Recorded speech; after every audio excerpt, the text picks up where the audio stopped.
오라버니, 도와주세요. 무슨 소리야?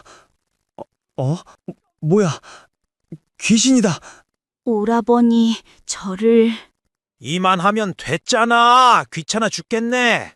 전기 수야담을 찾아주셔서 감사합니다. 구독과 좋아요는 사랑입니다. 이야기 한 판 시작해 보겠습니다. 한양북촌 뒷골목 낡은 초가집 한 채가 있었습니다. 지붕은 군데군데 뚫려 있었고 벽은 금이 가 있었지요. 그 집에 김달수라는 선비가 살고 있었습니다. 30이 넘었지만 과거에도 떨어지고 장가도 못 간 노총각이었습니다.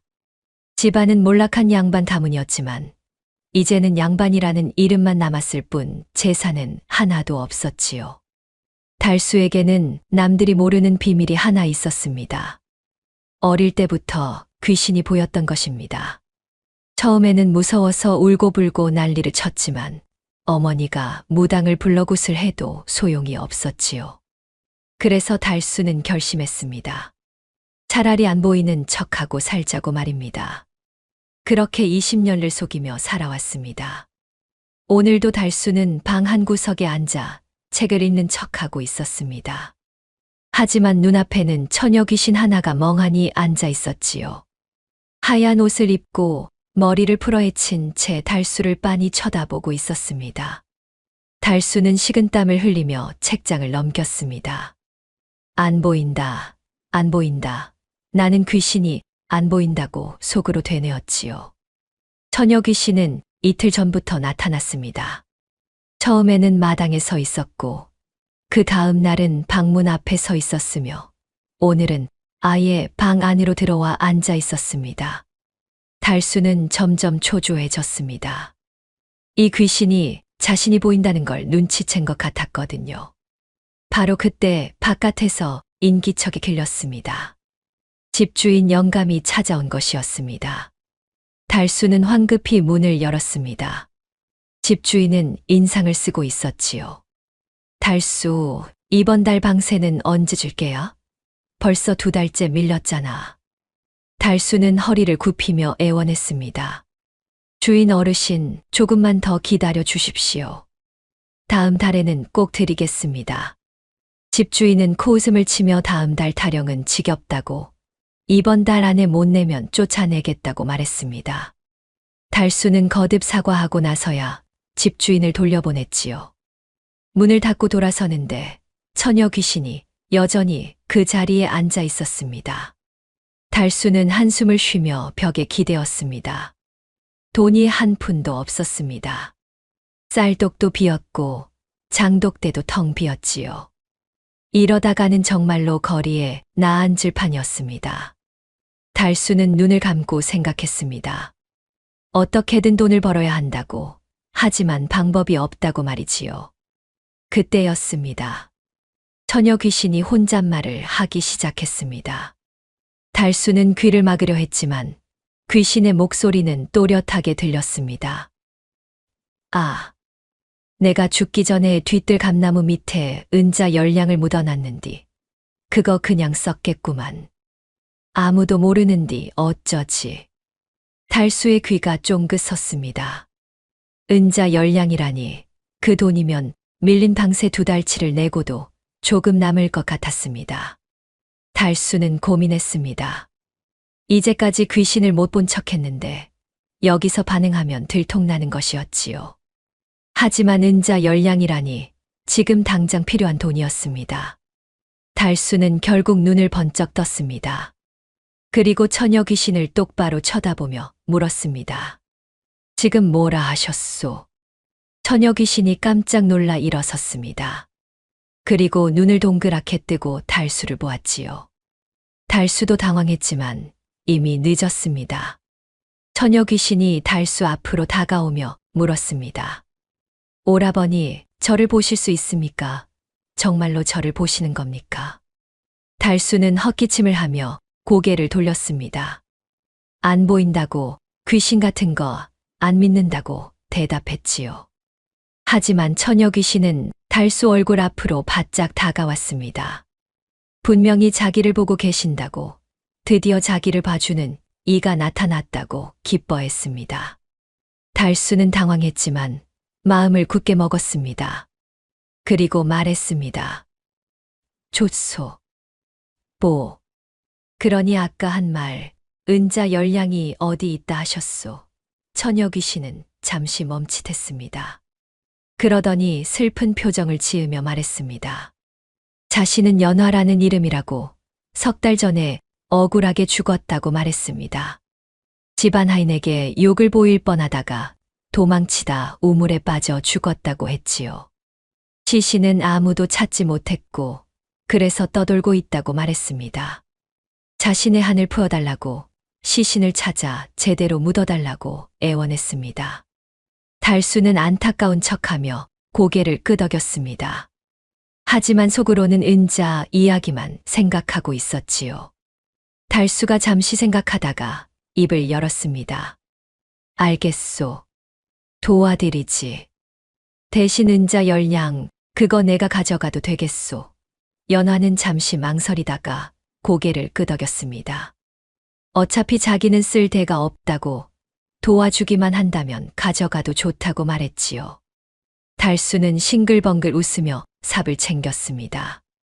자, 그럼 가자고 어디 계셨다 했느냐고 물었습니다. 연화가 앞장서서 걸어갔습니다. 달수는 삽을 메고 뒤를 따랐지요. 밤이 깊었지만 달빛이 밝아 길을 걷기에는 문제가 없었습니다. 한참을 걸어 한 폐가에 도착했습니다. 담은 무너져 있었고 마당은 잡초로 뒤덮여 있었지요.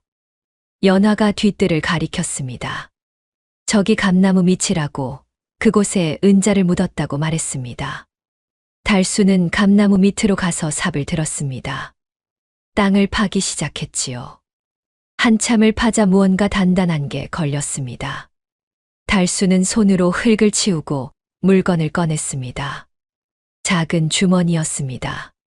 천으로 만든 주머니였는데 열어보니 은자가 들어있었지요. 하나, 둘, 셋.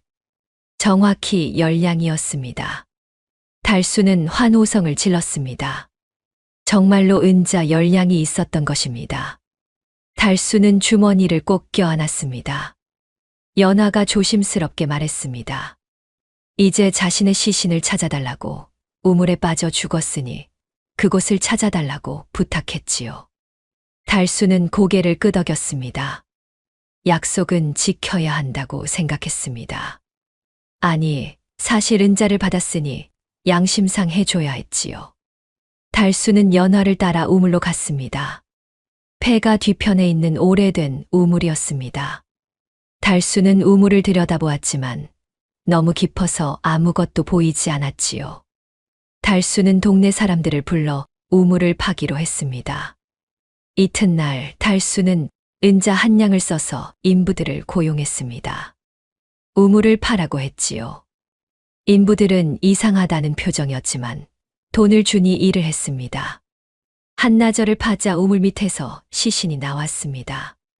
마을 사람들은 놀랐고 관아에 신고했지요. 달수는 연화의 집안을 수소문했습니다. 다행히 연화의 부모가 아직 살아 계셨고 딸을 찾고 있었습니다. 달수는 연화의 부모에게 시신을 찾았다고 알렸습니다. 부모는 울며 감사해했고 연화를 양지 바른 곳에 묻어주었습니다. 장례가 끝나고 달수는 집으로 돌아왔습니다. 그리고 생각했습니다.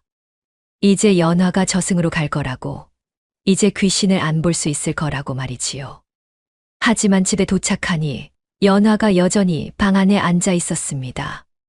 달수는 깜짝 놀라 소리쳤습니다. 아니, 어찌하여 아직도 여기 계시오? 시신도 찾았고 장례도 치렀지 않소. 연화는 미안하다는 표정을 지었습니다. 그리고 대답했습니다. 미안합니다, 오라버니. 사실 저도 어찌하여 안 가는지 모르겠습니다. 근데 오라버니를 보니 마음이 편합니다. 조금만 더 있어도 되겠습니까? 달수는 한숨을 쉬었습니다. 하지만 은자 열량을 받았으니 뭐라고 할 수도 없었지요. 달수는 손을 흔들며 말했습니다. 알았소. 대신 딱 한 번만이요. 다음부터는 나 혼자 살 것이요. 연화는 고개를 끄덕이며 미소를 지었습니다. 달수는 주머니를 열고 은자를 세기 시작했습니다. 정확히 10냥이었습니다. 인부품 삭수로 1냥을 썼으니 9냥이 남았지요. 밀린 방세 2달치가 4냥, 그럼 5냥이 남습니다. 한 달은 거뜬히 먹고 살 수 있을 것 같았습니다. 달수는 흐뭇하게 웃었습니다. 귀신이 보이는 게 처음으로 도움이 된 것 같았지요. 하지만 달수는 몰랐습니다.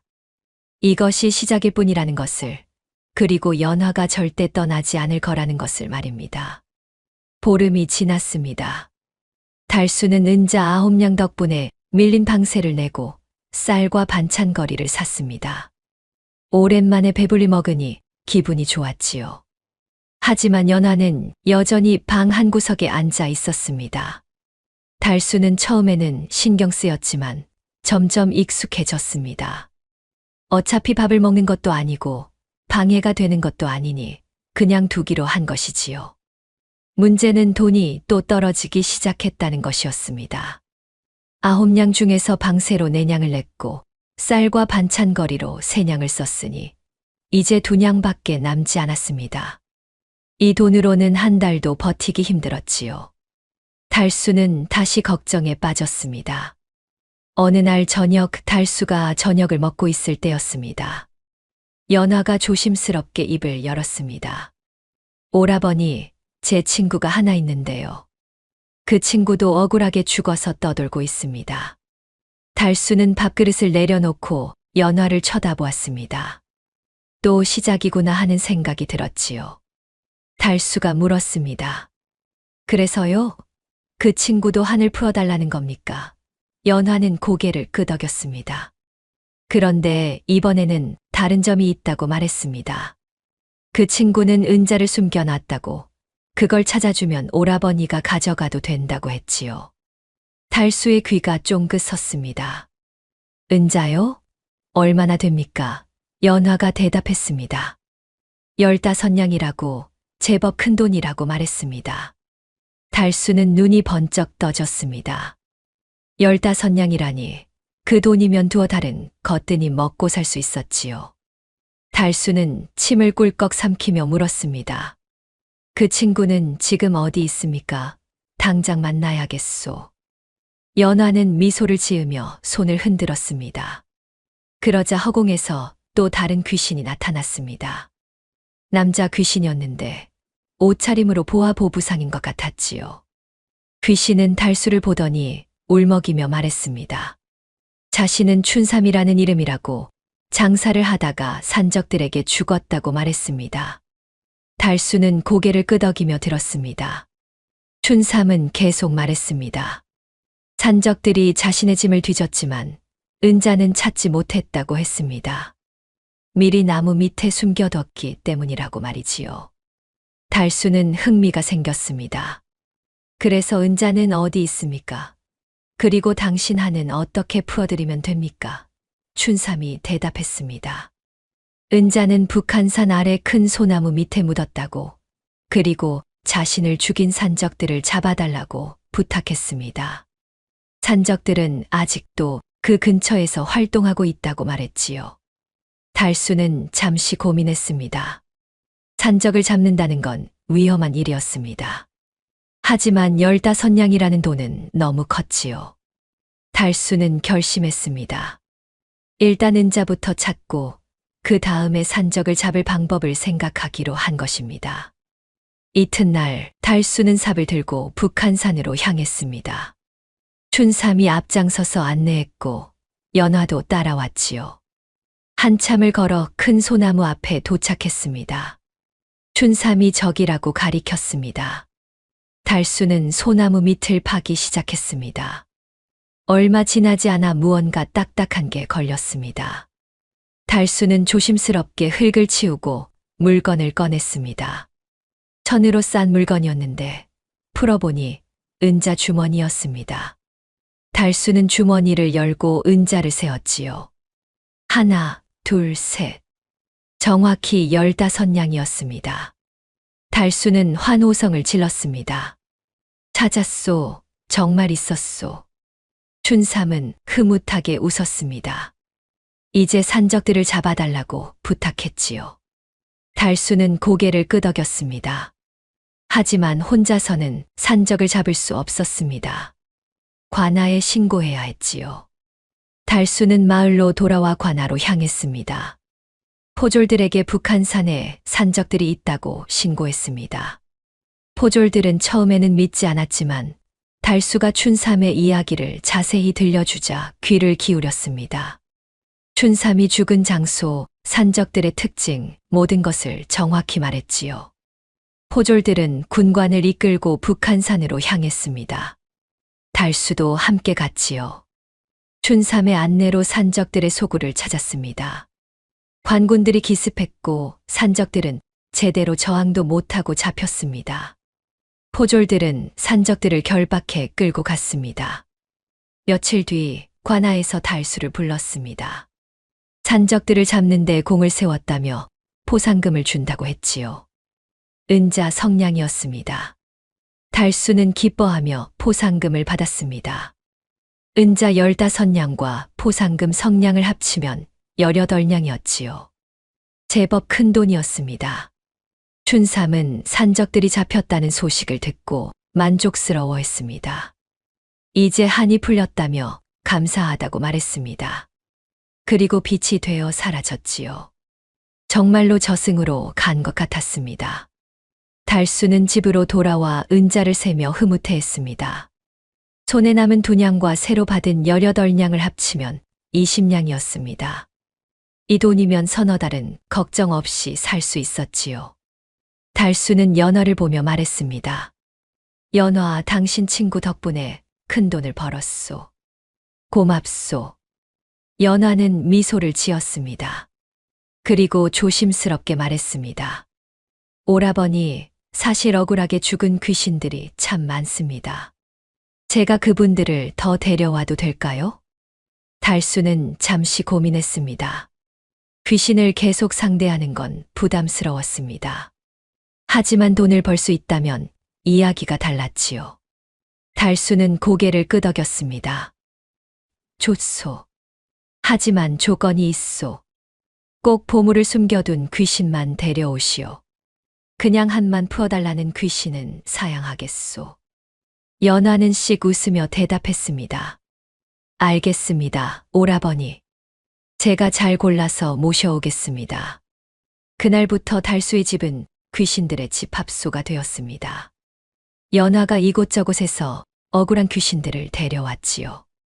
달수는 그들의 사연을 듣고 한을 풀어주고 대신 숨겨둔 보물을 받았습니다.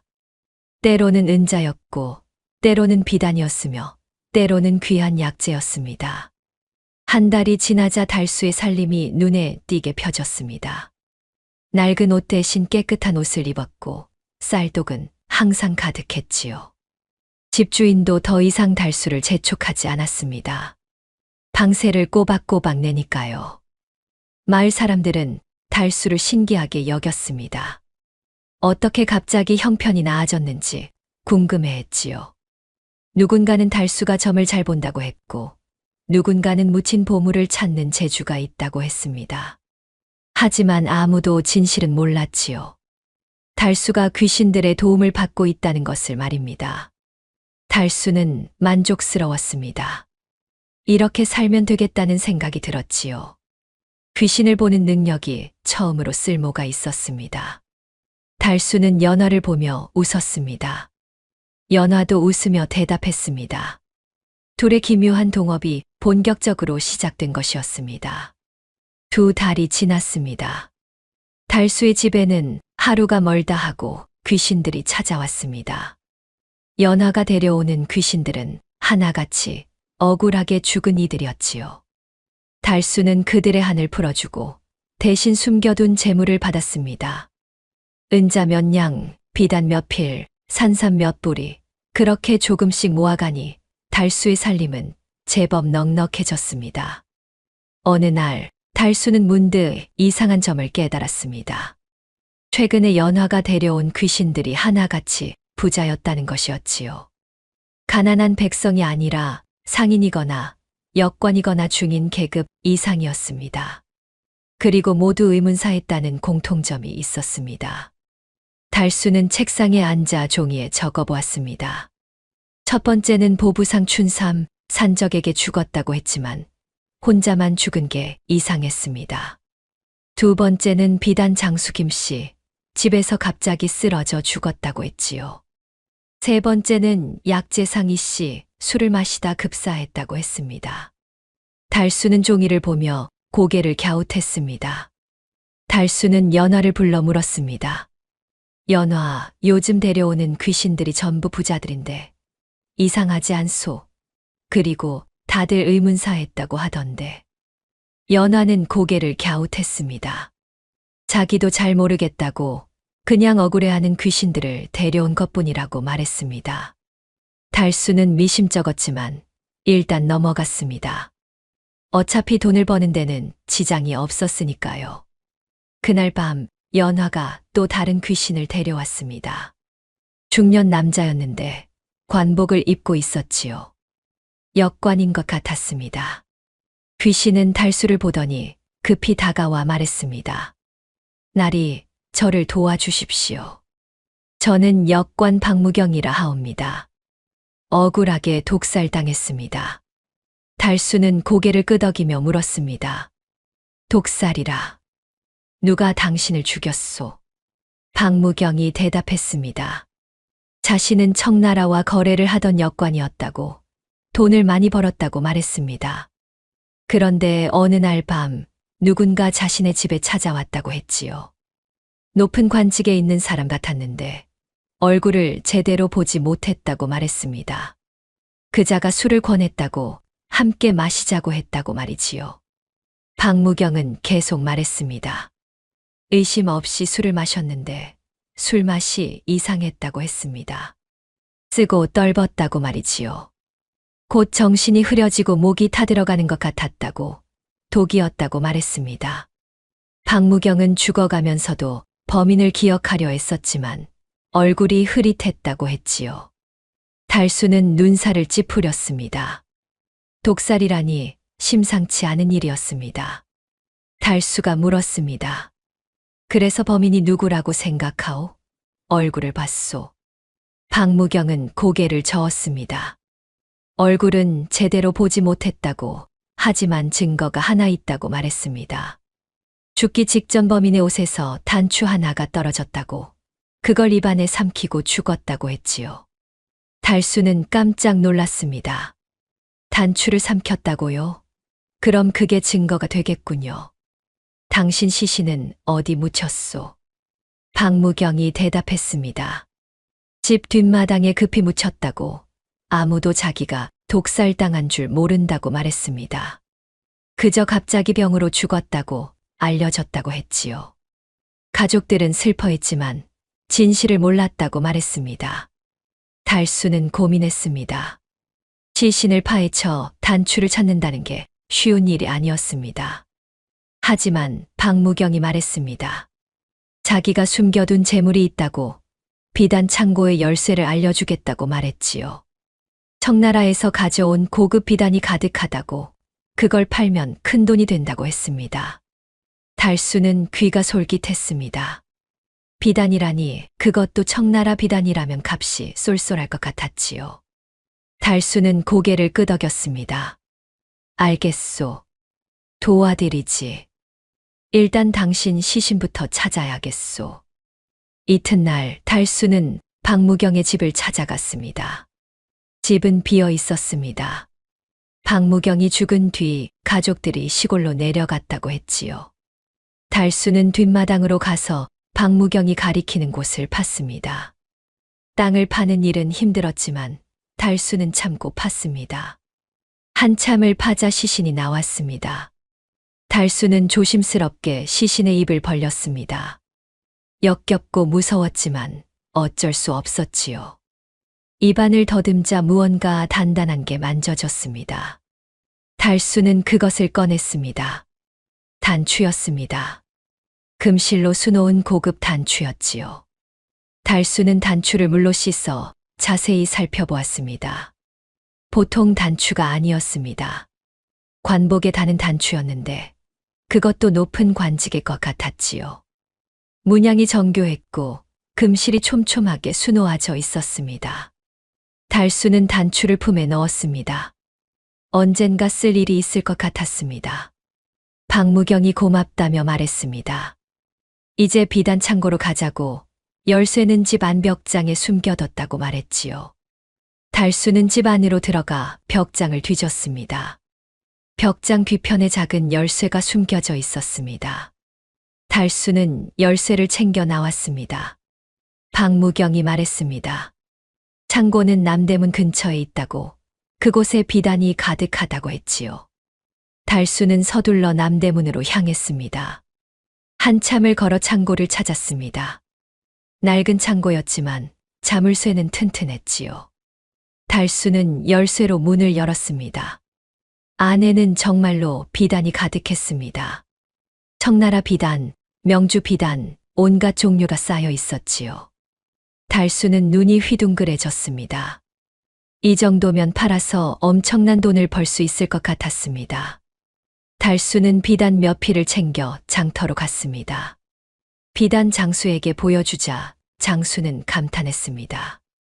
이런 비단은 귀하다며 한 필에 3냥씩 주겠다고 했지요.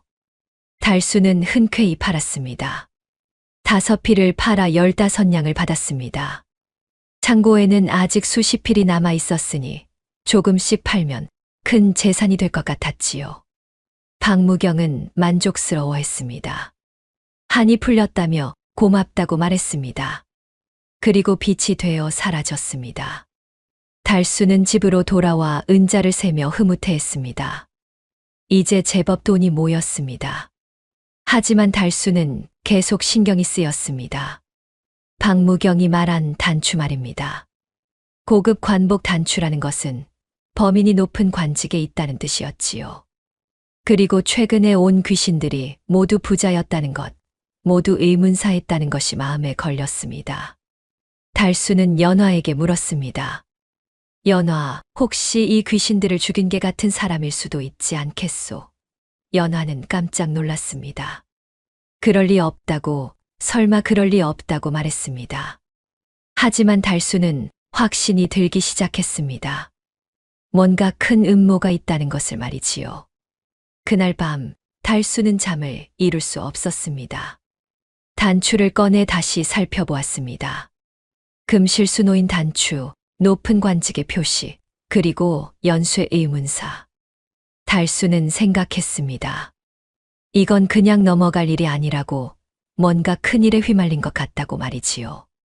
마을 주막에서 들은 소문도 떠올랐습니다. 요즘 한양에서 부자들이 자꾸 의문사한다는 이야기, 누군가는 역병이라고 했고 누군가는 저주라고 했지요. 하지만 달수는 이제 알았습니다. 역병도 저주도 아니라는 것을, 누군가 일부러 죽이고 있다는 것을 말입니다. 달수는 결심했습니다.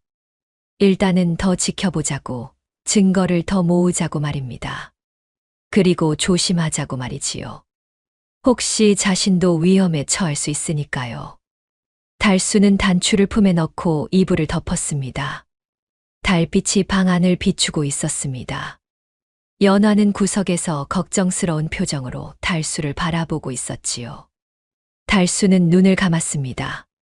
내일은 또 어떤 귀신이 올까?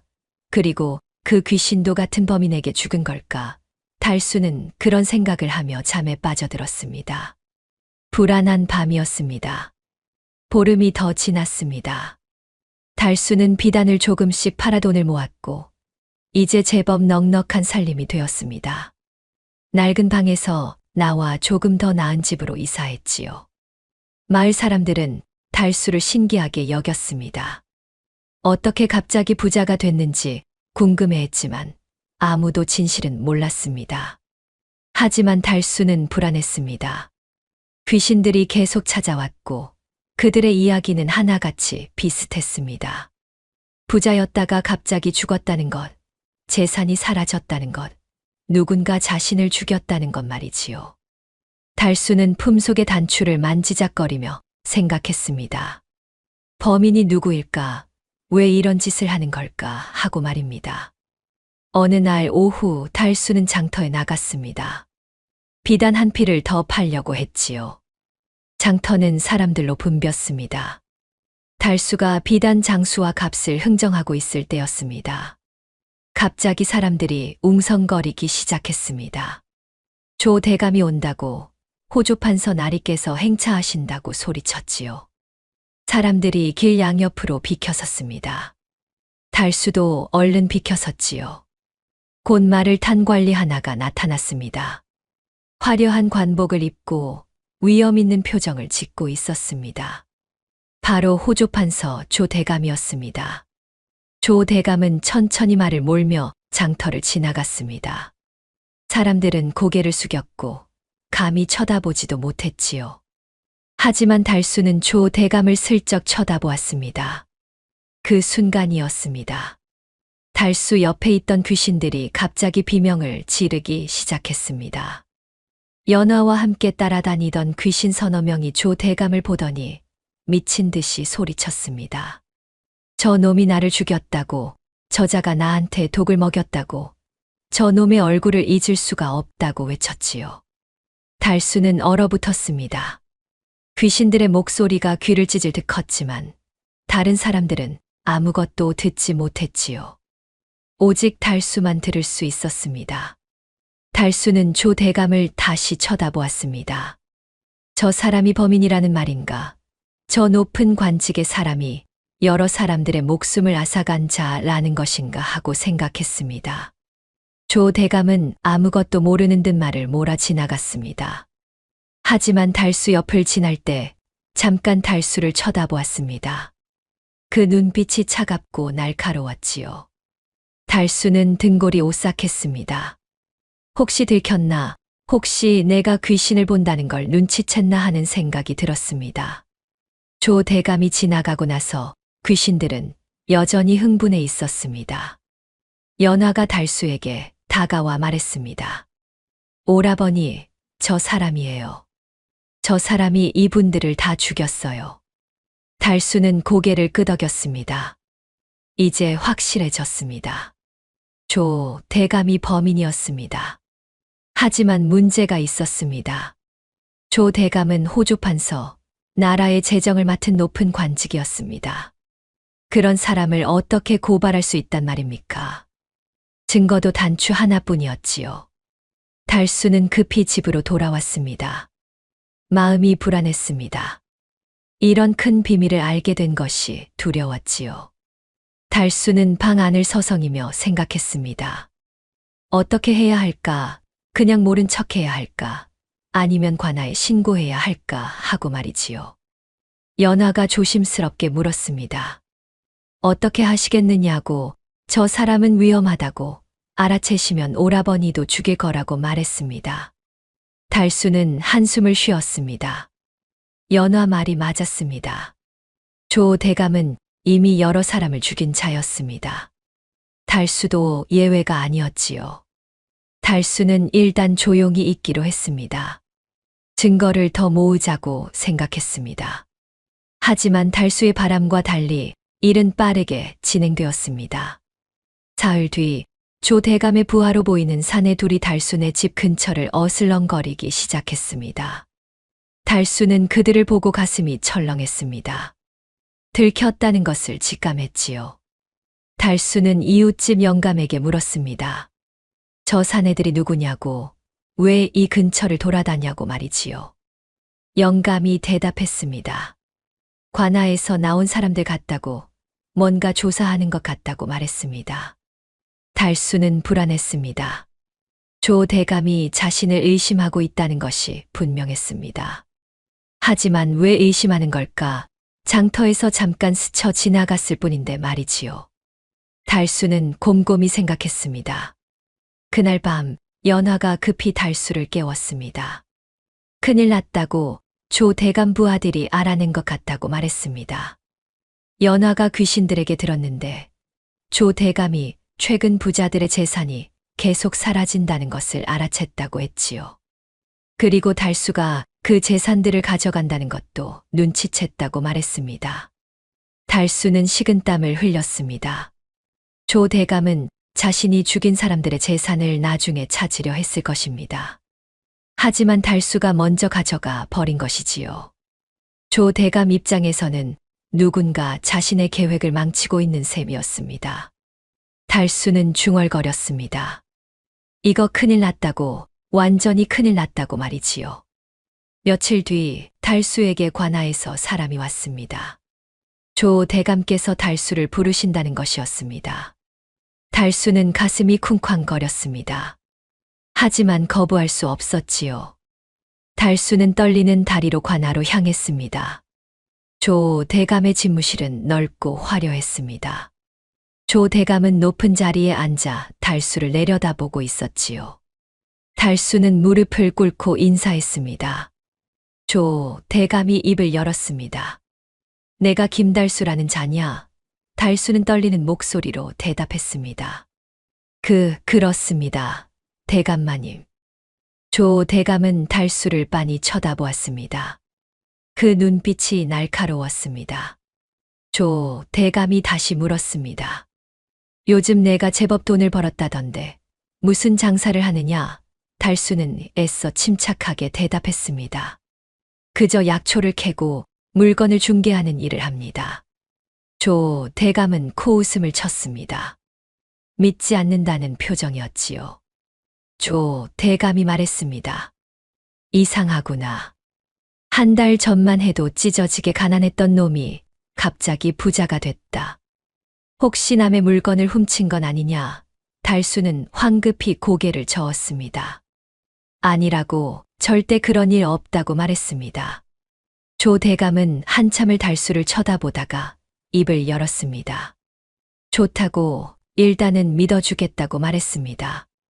하지만 조심하라고, 요즘 도둑이 많으니 혹시 수상한 일을 보거든 바로 관아에 신고하라고 말했지요. 달수는 고개를 끄덕이며 물러났습니다. 밖으로 나오자 다리에 힘이 풀렸습니다. 겨우 살았다는 생각이 들었지요. 하지만 달수는 알았습니다. 이게 끝이 아니라는 것을, 조 대감이 자신을 계속 감시할 거라는 것을 말입니다. 집으로 돌아오는 길, 달수는 계속 뒤를 돌아보았습니다. 누군가 따라오는 것 같았지요. 달수는 빠른 걸음으로 집에 도착했습니다. 그리고 문을 잠그고 연화에게 말했습니다. 연화, 이제 정말 위험해졌소. 조 대감이 나를 의심하고 있소. 연화는 걱정스러운 표정을 지었습니다. 어떻게 하냐고, 도망가야 하는 거 아니냐고 물었지요. 달수는 고개를 저었습니다. 도망가면 더 의심받는다고, 일단은 조용히 지내자고 말했습니다. 하지만 달수는 마음속으로 결심했습니다. 가만히 당하고만 있을 수는 없다고, 뭔가 방법을 찾아야 한다고 말이지요. 달수는 품속의 단추를 만지작거렸습니다. 이 단추가 유일한 증거였습니다. 어떻게든 이걸 이용해야 했습니다. 밤이 깊어갔습니다. 달수는 창밖을 내다보았습니다. 어둠 속에서 누군가 집을 지켜보고 있는 것 같았습니다. 달수는 한숨을 쉬었습니다. 이제 진짜 싸움이 시작된 것 같았습니다. 사흘이 지났습니다. 달수는 집 밖으로 나가지 않았습니다. 조 대감의 부하들이 계속 집 주변을 감시하고 있었기 때문이지요. 달수는 방 안에서 연화와 함께 대책을 궁리했습니다. 하지만 뾰족한 수가 없었습니다. 조 대감은 너무 높은 사람이었고 달수는 힘없는 백성일 뿐이었습니다. 어느 날 새벽 문을 두드리는 소리가 들렸습니다. 달수가 문을 열자 포졸 여럿이 서 있었습니다. 포졸들은 달수를 보더니 말했습니다. 김달수, 너를 체포한다. 영모 자금을 댔다는 고발이 들어왔다. 달수는 깜짝 놀라 소리쳤습니다. 영모라니요? 무슨 소리입니까? 저는 그런 일 한 적 없습니다. 하지만 포졸들은 들은 척도 하지 않았습니다. 달수를 결박하고 끌고 갔지요. 연화가 당황하며 따라왔지만 포졸들은 연화를 볼 수 없었습니다. 달수는 을금부로 끌려갔습니다. 의금부는 영모나 큰 죄를 다루는 곳이었습니다. 달수는 어두운 옥에 갇혔지요. 옥은 좁고 더러웠습니다. 쥐가 바닥을 기어다녔고 악취가 진동했습니다. 달수는 벽에 기대어 앉았습니다. 이게 다 조 대감의 짓이라는 것을 알았습니다. 조 대감은 달수를 제거하려는 것이었습니다. 영모라는 누명을 씌워 죽이려는 것이지요. 그리고 달수의 재산을 몰수하려는 속셈이었습니다. 달수는 억울했지만 어쩔 수 없었습니다. 증거도 없고 변호할 방법도 없었지요. 그날 밤 연화가 옥에 나타났습니다. 걱정스러운 표정이었지요. 연화가 물었습니다. 오라버니, 어떻게 하시겠어요? 이러다 정말 죽을 수도 있어요. 달수는 한숨을 쉬었습니다. 방법이 없었습니다. 하지만 그때 달수는 문득 깨달았습니다. 이곳이 감옥이라는 것을, 그리고 감옥에는 억울하게 죽은 귀신들이 많다는 것을 말이지요. 달수가 말했습니다. 연화, 이 옥에 귀신이 있소. 억울하게 죽은 귀신들 말이요. 연화는 눈을 반짝이며 고개를 끄덕였습니다. 많다고, 이곳은 원한이 가득한 곳이라고 말했습니다. 달수는 생각했습니다. 그 귀신들을 이용할 수 있을 것 같았습니다. 달수가 말했습니다. 연화, 그 귀신들을 데려오시오. 내가 그들의 한을 풀어주겠소. 대신 조건이 있소. 연화가 물었습니다. 무슨 조건이냐고 말이지요. 달수가 대답했습니다. 조 대감의 약점을 찾아달라고 하시오. 그자가 숨긴 비리 장부나 증거 같은 것 말이오. 귀신들은 벽을 통과할 수 있지 않소. 조 대감 집을 뒤져서 찾아오라고 하시오. 연화는 눈이 휘둥그레졌습니다. 그리고 고개를 끄덕이며 사라졌습니다. 얼마 뒤 연화가 귀신 서너 명을 데리고 나타났습니다. 모두 옥에서 죽은 귀신들이었지요. 달수는 귀신들에게 말했습니다. 자신이 그들의 한을 풀어주겠다고, 시신을 찾아주고 제대로 장례를 치러주겠다고 약속했습니다. 대신 조 대감의 집을 뒤져서 비리 증거를 찾아달라고 부탁했지요. 귀신들은 고개를 끄덕였습니다. 달수를 믿는다고, 도와주겠다고 말했습니다. 귀신들은 곧바로 사라졌습니다. 조 대감의 집으로 간 것이었지요. 이튿날 귀신 하나가 돌아왔습니다. 흥분한 표정이었습니다. 찾았다고, 조 대감의 서재에 비밀 장부가 있다고 말했습니다. 벽 뒤편에 숨겨놨다고, 그 안에 죽인 사람들 명단과 훔친 재산 목록이 적혀 있다고 했지요. 달수는 기뻐했습니다. 증거를 찾은 것이었습니다. 하지만 문제가 있었습니다. 달수는 지금 옥에 갇혀 있었고 그 장부를 가져올 방법이 없었습니다. 달수는 고민했습니다. 그리고 연화에게 물었습니다. 연화, 귀신들이 물건을 옮길 수 있소? 연화는 고개를 저었습니다. 안 된다고, 귀신은 물건을 만질 수 없다고 말했습니다. 달수는 난감했습니다. 그럼 어떻게 해야 할까 하고 생각했지요. 그때 다른 귀신이 말했습니다. 물건은 못 옮기지만 사람에게 꿈을 꾸게 할 수는 있다고 말했습니다. 꿈에 나타나서 메시지를 전할 수 있다고 했지요. 달수는 눈이 반짝였습니다. 그거다 싶었습니다. 달수가 물었습니다. 그럼 의금부 관리 꿈에 나타날 수 있소? 장부 위치를 알려줄 수 있소? 귀신이 고개를 끄덕였습니다. 할 수 있다고, 해보겠다고 말했습니다. 달수는 귀신에게 부탁했습니다. 의금부 도사의 꿈에 나타나서 조 대감의 비리를 알려달라고, 장부 위치를 알려달라고 말했지요. 그날 밤 귀신은 의금부 도사의 꿈에 나타났습니다. 조 대감이 여러 사람들의 목숨을 앗아간 자라고, 증거가 조 대감 서재 벽 뒤에 있다고 알려주었습니다. 도사는 꿈에서 깼을 때 식은땀을 흘렸습니다. 너무 생생한 꿈이었기 때문이지요. 다음 날 의금부 도사는 상관에게 보고했습니다. 이상한 꿈을 꿨다고 조 대감을 조사해봐야 할 것 같다고 말했습니다. 상관은 처음에는 믿지 않았지만 도사가 워낙 간곡히 말하자 조사를 명령했습니다. 며칠 뒤 의금부 관리들이 조 대감의 집을 수색했습니다. 조 대감은 황당해했지만 거부할 수 없었지요. 관리들은 서재를 뒤졌고 벽 뒤편에서 숨겨진 장부를 발견했습니다. 장부에는 충격적인 내용이 적혀 있었습니다. 조 대감이 죽인 사람들의 명단, 훔친 재산의 목록, 모든 것이 자세히 기록되어 있었지요. 의금부 관리들은 긴장했습니다. 호조 판서를 고발하는 일은 쉽지 않았으니까요. 하지만 조 대감은 당황하지 않았습니다. 오히려 화를 냈지요. 조 대감이 소리쳤습니다. 이게 무슨 짓이냐? 누군가 나를 모함하려고 가짜 장부를 심어 놓은 게 분명하다. 의금부 관리들은 망설였습니다.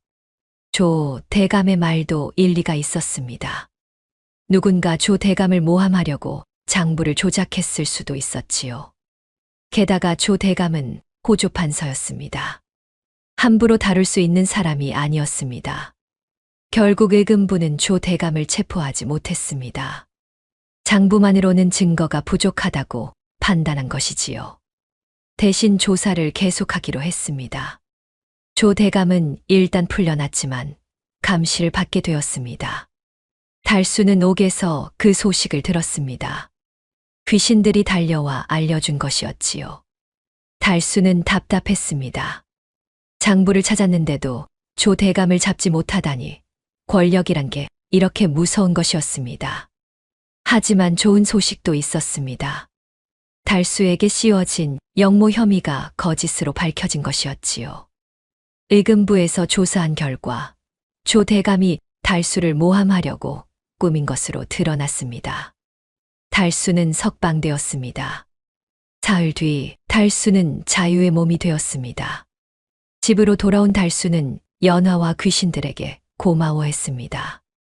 귀신들 덕분에 살았다고 약속대로 그들의 한을 풀어주겠다고 말했습니다. 귀신들은 만족스러워했습니다. 하지만 달수는 불안했습니다. 조 대감이 아직 자유롭게 돌아다니고 있었기 때문이지요. 게다가 조 대감은 이제 달수를 완전히 적으로 여길 것이었습니다. 달수가 장부를 찾게 만든 것을 알고 있을 테니까요. 연화가 걱정스럽게 물었습니다. 오라버니, 조 대감이 또 해칠지도 몰라요. 어떻게 아시겠어요? 달수는 품속의 단추를 만지작거렸습니다. 그리고 대답했습니다. 장부만으로는 부족했소. 더 확실한 증거가 필요하오. 이 단추 말이오. 달수는 생각했습니다. 장부는 조작이라고 우길 수 있지만 단추는 다릅니다. 박무경의 시신 입안에서 나온 단추, 그리고 그 단추가 조 대감의 관복 것이라는 걸 증명하면 되는 것이지요. 하지만 문제가 있었습니다. 어떻게 조 대감의 관복과 단추를 비교할 수 있을까? 조 대감이 순순히 보여줄 리 없었습니다. 달수는 고민에 빠졌습니다. 그날 밤 귀신 하나가 달수에게 다가왔습니다. 그리고 말했습니다. 조 대감이 비밀 창고를 하나 더 가지고 있다고, 그곳에 훔친 재산을 모두 숨겨놨다고 말이지요. 장부에 적힌 것보다 훨씬 많은 재산이 있다고 했습니다. 달수는 눈이 반짝였습니다. 비밀 창고라니 그곳에 가면 결정적인 증거를 더 찾을 수 있을 것 같았습니다. 달수가 물었습니다. 그 창고가 어디 있소? 귀신이 대답했습니다. 남산 아래 폐가 지하에 있다고, 조 대감이 밤에 몰래 가서 확인한다고 말했습니다. 달수는 고개를 끄덕였습니다. 그곳에 가야 했습니다. 연화가 불안하게 말했습니다. 위험하다고, 조 대감과 마주칠 수도 있다고 말했지요. 달수는 알고 있었습니다. 하지만 어쩔 수 없었습니다. 조 대감을 완전히 무너뜨리려면 더 많은 증거가 필요했으니까요. 달수는 결심했습니다. 연화, 귀신들을 모두 모으시오.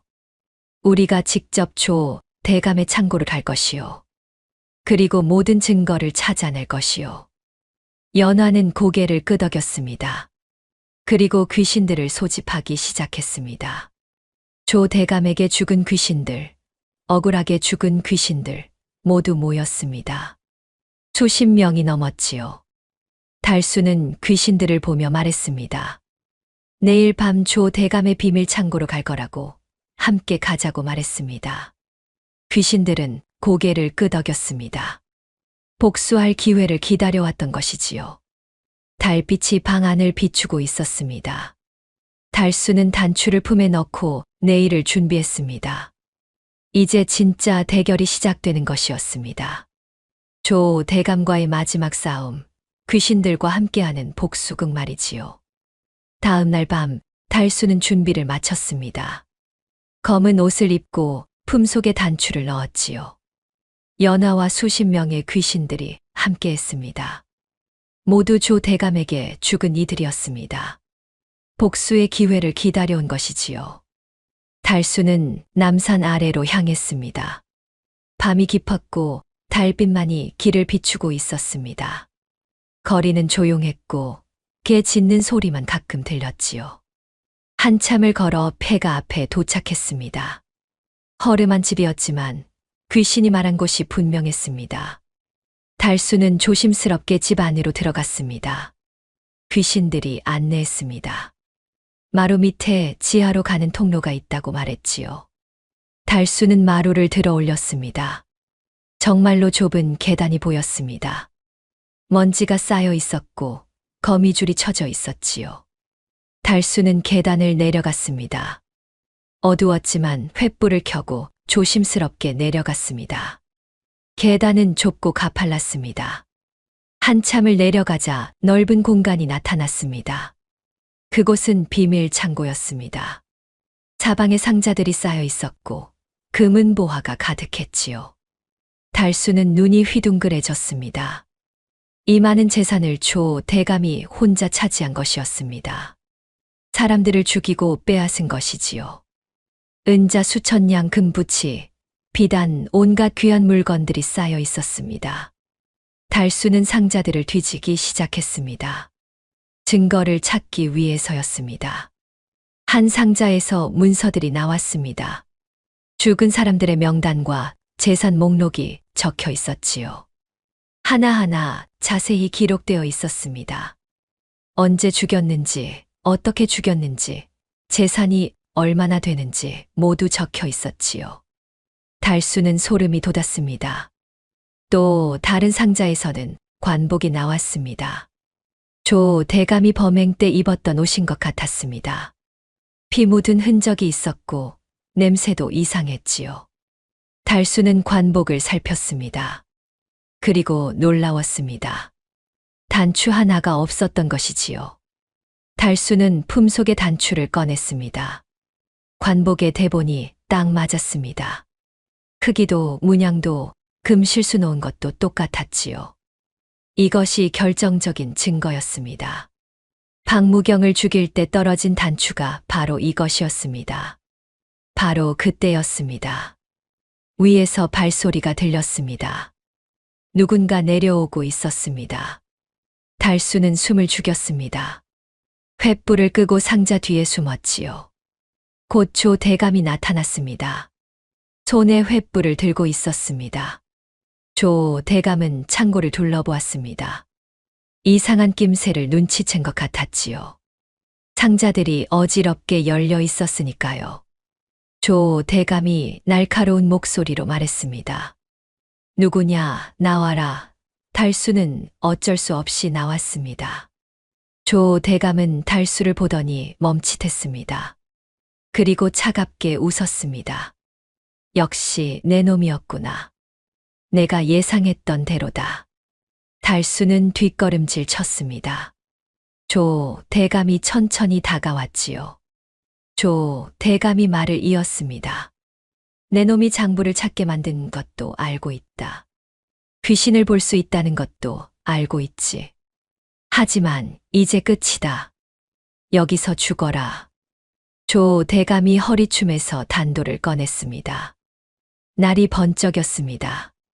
달수는 위험했습니다. 하지만 달수는 혼자가 아니었습니다. 연하와 수십 명의 귀신들이 함께 있었지요. 달수가 소리쳤습니다. 귀신님들, 이제입니다. 저 자를 혼내주십시오. 순간 창고 안의 공기가 차갑게 변했습니다.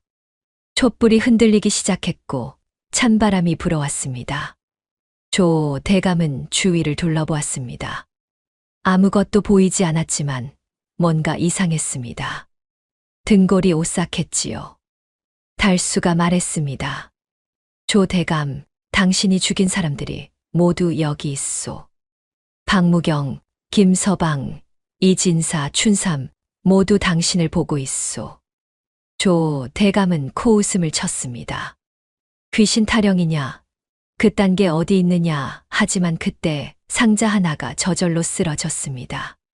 쿵 하는 소리와 함께 금부치들이 바닥에 쏟아졌지요. 조 대감은 깜짝 놀랐습니다. 또 다른 상자가 쓰러졌습니다. 그리고 또 하나, 또 하나. 귀신들이 장난을 치기 시작한 것이었습니다. 물건을 밀고 흔들고 바람을 일으켰지요. 조 대감은 당황했습니다. 이해할 수 없는 일이 벌어지고 있었습니다. 조 대감은 사방을 둘러보며 소리쳤습니다. 누가 장난치는 거냐고, 나오라고 말이지요. 달수가 계속 말했습니다. 박무경이 당신 목을 조르고 있소. 느껴지지 않소. 조 대감은 갑자기 목이 조이는 느낌이 들었습니다. 물론 귀신이 실제로 조르는 건 아니었지만 공포가 그렇게 느끼게 만든 것이지요. 조 대감은 목을 감싸며 뒷걸음질 쳤습니다. 숨이 막히는 것 같았습니다. 달수가 또 말했습니다. 김서방이 당신 다리를 잡고 있소. 넘어질 것이오. 조 대감은 다리가 휘청거렸습니다. 공포 때문이었지요. 조 대감은 균형을 잃고 바닥에 주저앉았습니다. 얼굴이 새하얗게 질렸습니다. 손이 부들부들 떨렸지요. 촛불들이 하나씩 꺼지기 시작했습니다. 창고가 점점 어두워졌지요. 조 대감은 공포에 떨었습니다. 귀신이 정말 있는 건가? 자신이 죽인 사람들이 복수하러 온 건가 하는 생각이 들었습니다. 조 대감은 벽에 등을 기대고 앉아 떨고 있었습니다. 달수가 마지막으로 말했습니다. 조 대감, 당신이 죽인 사람들이 모두 용서하지 않을 것이요. 이제 당신 차례요. 조 대감은 완전히 무너졌습니다. 공포에 질려 소리쳤습니다.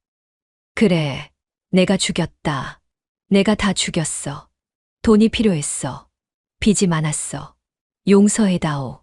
조 대감은 자신이 죽인 사람들의 이름을 하나하나 불렀습니다. 어떻게 죽였는지, 왜 죽였는지 모두 털어놓았지요. 박무경은 도구로 죽였다고, 김서방은 칼로 찔렀다고, 이진사는 목을 졸랐다고 자백했습니다. 달수는 조용히 들었습니다. 이것이 바로 필요했던 자백이었습니다. 하지만 조 대감이 혼자 자백하는 게 아니었습니다. 창고 입구에 누군가 서 있었습니다. 의금부 도사와 관리들이었습니다. 달수가 미리 연화를 시켜 그들의 꿈에 나타나게 했던 것이지요. 오늘 밤 이곳에 오라고, 조 대감의 비밀 창고가 여기 있다고 말입니다. 의금부 관리들은 조 대감의 자백을 모두 들었습니다. 그리고 창고 안의 증거들도 보았지요. 훔친 재산, 문서들, 피 묻은 관복, 모든 것이 있었습니다. 이제 더 이상 변명할 수 없었습니다. 의금부 도사가 말했습니다. 조 대감, 당신을 체포하겠소. 여러 사람들의 목숨을 앗아간 죄로 말이오. 조 대감은 넋이 나간 채 고개를 떨구었습니다. 관리들이 조 대감을 결박했습니다. 그리고 끌고 갔지요. 조 대감은 비틀거리며 걸었습니다. 완전히 무너진 모습이었습니다. 한때 높은 관직에 있던 사람이 이제는 죄인이 된 것이었습니다. 달수는 안도의 한숨을 쉬었습니다. 드디어 끝났습니다. 조 대감을 잡은 것이었지요. 귀신들은 만족스러워했습니다. 복수를 한 것이었습니다. 한이 풀린 것이지요. 연화가 달수에게 다가왔습니다. 그리고 미소를 지었습니다. 오라버니, 해냈어요. 정말 해냈어요. 달수는 고개를 끄덕였습니다. 그리고 귀신들을 보며 물었습니다. 이제 한이 풀렸느냐고, 저승으로 갈 수 있겠느냐고 말이지요. 귀신들은 고개를 끄덕이며 하나씩 빛이 되어 사라졌습니다. 평화로운 얼굴이었습니다. 마침내 편히 쉴 수 있게 된 것이었습니다. 달수는 창고를 나왔습니다. 밖에는 동이 트고 있었습니다. 긴 밤이 끝난 것이었습니다. 달수는 하늘을 올려다보았습니다. 붉은 아침 햇살이 비치고 있었지요. 이제 정말 끝났구나 하는 생각이 들었습니다. 보름이 지났습니다. 조 대감의 재판이 열렸습니다. 한양 백성들이 모두 모여 구경했지요. 호조 판서가 여러 사람들의 목숨을 앗아간 자라니 믿을 수 없는 일이었습니다. 하지만 증거는 확실했습니다. 비밀 창고에서 나온 문서들, 피 묻은 관복, 그리고 단추가 모두 제시되었지요. 달수도 증인으로 나섰습니다. 박무경의 시신에서 단추를 찾았다고, 그 단추가 조 대감의 관복 것이라고 증언했습니다. 의금부는 모든 증거를 검토했고 조 대감의 자백도 기록되어 있었지요. 조 대감은 더 이상 변명할 수 없었습니다. 재판은 사흘 동안 이어졌습니다. 조 대감은 변명을 늘어놓았지만 소용없었습니다. 증거가 너무 확실했으니까요. 첫째 날에는 증거 심리가 있었고, 둘째 날에는 증인 신문이 있었으며, 셋째 날에는 최종 판결이 내려졌습니다. 마침내 판결이 내려졌습니다. 조 대감은 사형을 선고받았습니다. 여러 사람을 죽이고 재산을 빼앗은 죄, 나라의 신하로서 백성을 해친 죄가 인정된 것이지요. 법정은 숙연해졌고 백성들은 조용히 지켜보았습니다. 조 대감은 끌려나가며 달수를 노려보았습니다. 하지만 달수는 담담하게 바라볼 뿐이었습니다. 조 대감은 며칠 뒤 형장의 이슬로 사라졌습니다. 백성들은 박수를 쳤습니다. 악인이 벌을 받은 것이었지요. 정의가 승리한 순간이었습니다. 재판이 끝나고 조 대감의 재산은 몰수되었습니다. 하지만 문제가 있었습니다. 비밀 창고에 있던 재산 중 상당 부분이 주인을 찾을 수 없었던 것이지요. 이미 죽은 사람들의 것이었고 가족도 없거나 찾을 수 없었습니다. 의금부에서는 이 재산을 국고로 귀속시킬 것인지 고민했습니다. 의금부에서는 고민했습니다. 이 재산을 어떻게 처리할 것인가 말이지요. 그때 달수가 나섰습니다. 자신이 죽은 이들의 유언을 전해 들었다고, 그들이 자신에게 재산을 주기를 원했다고 말했습니다. 물론 귀신 이야기는 하지 않았지요. 다만 꿈에서 계시를 받았다고 둘러댔습니다. 의금부는 처음에는 의아해했지만 달수가 조 대감을 잡는데 큰 공을 세웠다는 것을 인정했습니다. 또한 죽은 이들의 뜻을 전한다는 명분도 있었고, 달수가 아니면 그 재산은 그냥 국고로 들어갈 뿐이었지요. 결국 의금부는 달수에게 일부를 주기로 했습니다. 은자 300냥과 비단 수십 필, 그리고 귀한 약재들이 달수에게 돌아갔습니다. 달수는 감격했습니다.